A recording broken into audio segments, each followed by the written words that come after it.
2014 से आज तक ईडी के जितने छापे पड़े, 95% छापे विपक्षी नेताओं और विपक्षी दलों से जुड़े हुए लोगों के ऊपर पड़े।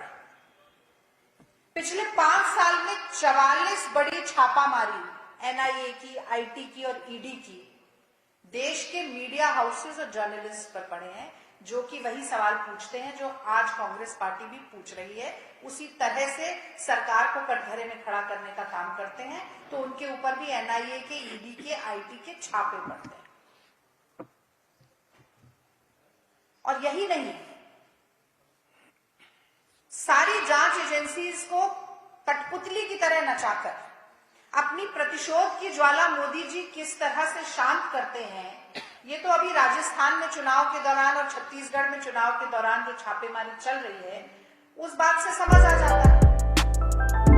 तो अब अगर भाजपा शासित प्रदेश में 500 करोड़ की हेराफेरी, हवाला डीलिंग का वीडियो सामने आ रहा है और ईडी गायब है, आईटी गायब है, सीबीआई गायब है, तो किसे दोषी माना जाए?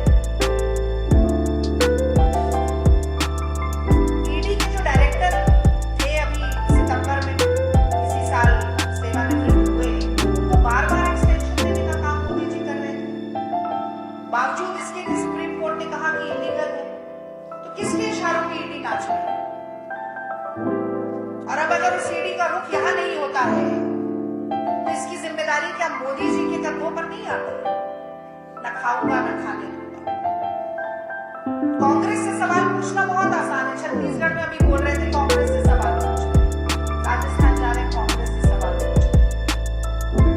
तो ये जो 10 लाख का सूट पहनते हैं, उसके गिरेबान को थोड़ा सा ऐसे करके उसमें भी झांक के देखें और 2-4 सवाल पूछें अपने लोगों से।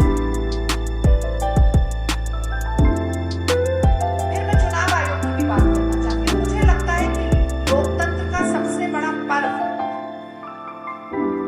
हमारे चुनाव है, जो कि सुनिश्चित करते हैं कि जनता की भागीदारी निर्णय लेने की प्रक्रिया में बनी रहे, जो ये भी सुनिश्चित करते हैं कि जनता से जुड़े हुए मुद्दे, जनमुखी मुद्दे, जनवादी राजनीति हाशिए में न पड़ी रहे, मुख्य धारा में आए राजनीति की। और ऐसे में जब ये वीडियो आते हैं, तो कहीं ना कहीं पूरी चुनावी प्रक्रिया पर संदेह की दृष्टि डालना जरूरी हो जाता है। और तब चुनाव आयोग की ये सबसे बड़ी जिम्मेदारी बनती है, कर्तव्य बनता है कि लेश मात्र का भी संदेह चुनावी प्रक्रिया से जुड़ा हुआ न बचे। और ऐसे में अगर स्वतः संज्ञान लेकर चुनाव आयोग कार्रवाई नहीं करता है, इन दोनों वीडियोस की सत्यता को स्थापित नहीं करता है,